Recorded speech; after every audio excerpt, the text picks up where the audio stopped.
Breaking news చూస్తున్నాము. Visakha steel plant మరో ప్రమాదం జరగడం ఆందోళన రేపింది. ల్యాడర్ లీక్ అవడంతో ఉక్కు ద్రవం నేలపాలైంది. ఘటనా స్థలంలో ఎవరూ లేకపోవడంతో పెను ప్రమాదం తప్పింది. SMS 1 లో ఆర్గాన్ రిన్సింగ్ స్టేషన్ లో ఈ ఘటన జరిగింది. ఇటీవల స్టీల్ ప్లాంట్ లో జరిగిన ప్రమాదంలో 9 మంది కార్మికులు మృతి చెందారు. ఇప్పుడు మరోసారి ప్రమాదం జరగడం ఆందోళన కలిగిస్తోంది.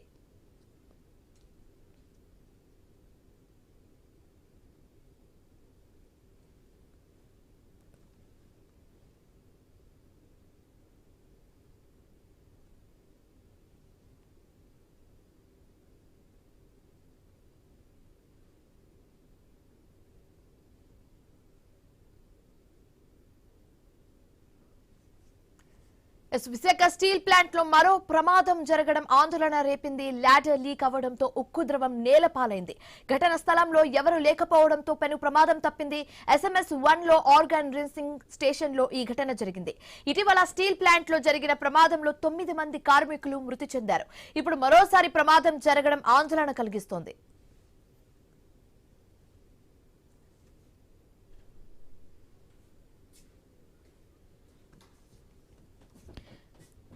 Few days back Visakhapatnam steel plant లో మనం ఒక ప్రమాదం చూసాము. ఆ ప్రమాదం మరొక ముందే ఇంకొక ప్రమాదం త్రుటిలో తప్పిందని చెప్పొచ్చు.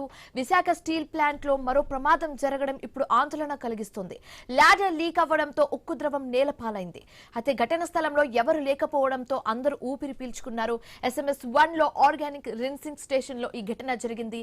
ఇదే అంశానికి సంబంధించి మరింత తాజా సమాచారం మా కరెస్పాండెంట్ రాజు ఫోన్ ద్వారా అందిస్తారు. రాజు, పరిస్థితి చూస్తున్నాము. Back to back Visakha steel plant లో SMS 1 లోనే ప్రమాదం బ్యాక్ టు బ్యాక్ గా జరుగుతోంది. ఏంటి ప్రమాదానికి సంబంధించి పూర్తి డీటెయిల్స్ ఏంటి?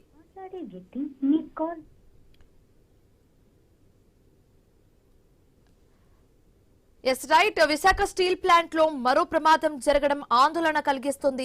ల్యాడర్ లీక్ అవ్వడంతో ఉక్కు ద్రవం నేలపాలైంది.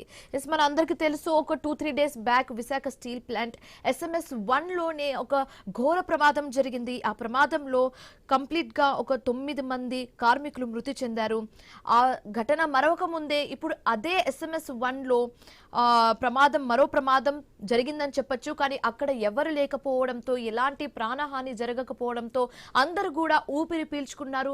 బట్ ఎందుకు back to back Visakha steel plant లో ఇలాంటి ప్రమాదాలు జరుగుతున్నాయి? అండ్ దట్ టు SMS 1 లోనే ఎందుకు బ్యాక్ టు బ్యాక్ ఒక ఇన్సిడెంట్ జరుగుతుందనేది ఇప్పుడు అందరినీ ఆందోళన కలిగిస్తుంది. ఇదే అంశానికి సంబంధించి మరింత తాజా సమాచారం మా కరెస్పాండెంట్ రాజు ఫోన్ ద్వారా అందిస్తారు.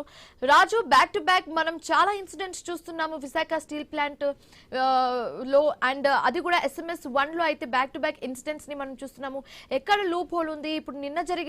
ఇప్పుడు జరిగిన సిచ్యువేషన్ ఇన్సిడెంట్ ఏదైతే ఉందో దానికి సంబంధించి కంప్లీట్ డీటెయిల్స్ ఏంటి? అని తరచుగా కూడా స్టీల్ ప్లాంట్ లో ప్రమాదాలు జరుగుతూ ఉంటాయి. అది ఎందుకంటే అత్యంత పెద్ద కంపెనీ అయ్యేటప్పుడు దానికి ర్యాండమ్ గా మెయింటెనెన్స్ అయితే చేయాల్సి ఉంటుంది. కానీ ఇటీవల కాలంలో తీవ్ర నష్టాల్లో ఉన్నటువంటి స్టీల్ ప్లాంట్ నిలబెట్టే ప్రయత్నం కేంద్ర ప్రభుత్వం చేస్తుందని చెప్పుకొస్తున్నప్పటికీ కూడా దానికి చేయాల్సినటువంటి మెయింటెనెన్స్ కానీ సేఫ్టీ ఆడిట్లు కానీ చేయడం లేదనేది అయితే ప్రధాన ఆరోపణ.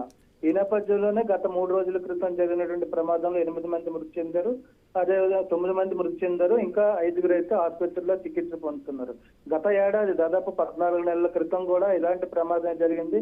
అప్పుడు కూడా దాదాపు 6గురు మృతి చెందిన సంఘటన కూడా చూసాం. ఇలా తరచూ కూడా స్టీల్ ప్లాంట్ లో ప్రమాదాలు అయితే జరుగుతున్నాయి. కార్మికుల ప్రాణాలు గాలిలో కలిసిపోతున్నాయి. కానీ ఇక్కడ ఉన్నటువంటి ప్రధాన సమస్య ఏంటంటే గత కొన్నాళ్లుగా కూడా స్టీల్ ప్లాంట్ ని ప్రైవేటీకరణ చేయడానికే అడుగులు పడుతున్నాయంటూ ఏదైతే కార్మికులు చేస్తున్నటువంటి ఆరోపణలు ఉన్నాయో ఆ ఆరోపణలకు బలాన్ని ఇస్తూ కూడా ఆ ప్లాంట్ లో చేయాల్సినటువంటి ఏదైతే సేఫ్టీ ఆడిట్ కానీ మెయింటెనెన్స్ కానీ ప్రధానంగా చూసుకుంటే ఇది సముద్ర తీర ప్రాంతంలో ఉన్నటువంటి ఉక్కు పరిశ్రమ కావడంతో సముద్రం నుంచి వచ్చేటువంటి ఉప్పు గాలులతో ఇనుము అనేది అయితే రెస్ట్ పడుతుంది. దానికి తుప్పు పడుతుంది. తుప్పు పట్టే సమయంలో దాన్ని సరైన మెయింటెనెన్స్ ప్రాపర్ గా చేయాల్సి ఉంటుంది. అలాంటి ప్రాపర్ గా మెయింటెనెన్స్ చేయకపోవడం వల్ల కూడా ఎలాంటి ప్రమాదాలు తరచూ జరిగే అవకాశాలు ఉన్నాయని చెప్పి నిపుణులు తెలియజేస్తున్నారు. అదేవిధంగా కార్మికులు కూడా ఆవేదన వ్యక్తం చేస్తున్నారు.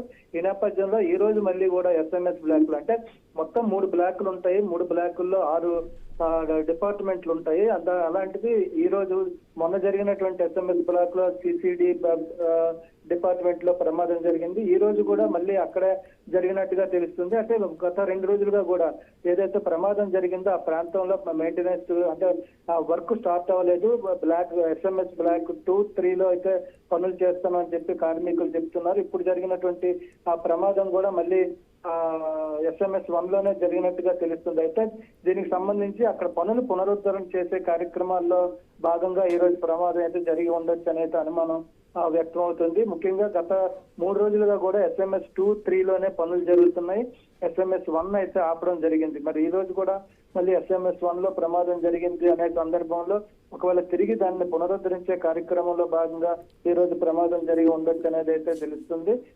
తరచూ కూడా ప్రమాదాలు అనేది స్టీల్ ప్లాంట్లు ఇటీవల కాలంలో సర్వసాధారణంగా మారింది. కాబట్టి భారీ స్థాయిలో ప్రాణాలు కోల్పోవడం అనేది ఇదే తొలిసారని చెప్పి కూడా అధికారులు చెప్తున్నప్పటికీ కొంతవరకు బయటికి రాని విషయాలు కూడా చాలా వరకు స్టీల్ ప్లాంట్ లో ఉన్నాయని చెప్పుకోవచ్చు. ఆ నిగూఢ రహస్యాలు అయితే అక్కడ ఉన్నటువంటి కార్మికులకి ఆ యాజమాన్యానికే తెలుస్తాయి. అది చాలా రహస్యంగా వాటిని దాచే కార్యక్రమం కూడా జరుగుతుందని చెప్పుకోవచ్చు. ఈ నేపథ్యంలో తాజాగా ఏదైతే వరుసగా ప్రమాదాలు చోటు చేసుకుంటుందో దీంతో స్టీల్ ప్లాంట్ అయితే వివాదాస్పదంగా మారుతుందనే చెప్పుకోవచ్చు. Right, thanks for the updates Raju.